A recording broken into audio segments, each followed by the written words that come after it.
गोरखपुर आज विकास का शहर और मुख्यमंत्री शहर के रूप में भले ही पहचान बना चुका है, मगर इतिहास में इसी गोरखपुर में अपराध की एक नई कहानी लिखी गई थी। बात 1970 के दशक की है, जब देश में जेपी का आंदोलन चल रहा था। छात्र नेता देश को बदलने के जुनून से सड़कों पर तरह तरह के आंदोलन में जुटे थे। वहीं गोरखपुर के छात्र अपने वर्चस्व को कायम करने में जुटे थे। उस समय गोरखपुर यूनिवर्सिटी के दो छात्र नेता थे, एक बलवंत सिंह और दूसरे हरिशंकर तिवारी। इन दोनों में हमेशा वर्चस्व को लेकर लड़ाई थी। इसी बीच बलवंत सिंह को वीरेंद्र प्रताप शाही नाम का एक नया लड़का मिला, जो उसकी ही जाति का था। यह वो दौर था जब जाति को कुछ ज़्यादा ही तवज्जो दी जाती थी।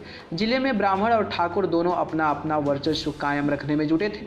जिले में हालात ऐसे थे कि लोग पेट्रोल भरा के पैसे नहीं देते थे और आंख मिलाकर बात करने पर गोली मार देते थे। ऐसी घटनाएं आम होने लगी थी। फिर क्या, लोगों को वर्चस्व के साथ पैसे की अहमियत भी समझ में आने लगी। इस दौर में रेलवे स्क्रैप की ठेकेदारी मिलने लग गई थी।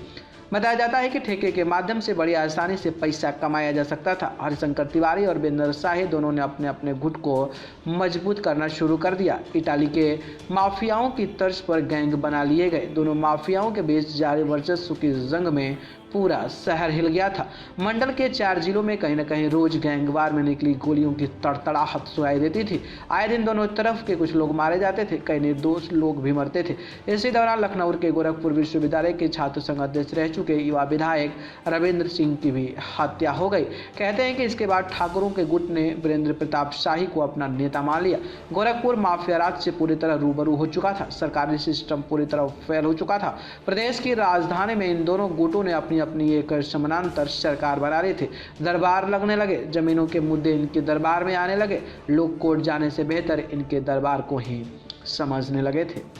न्यूज रूम से खबरें अभी तक की report. Subscribe to our YouTube channel and press the bell icon to get the latest updates.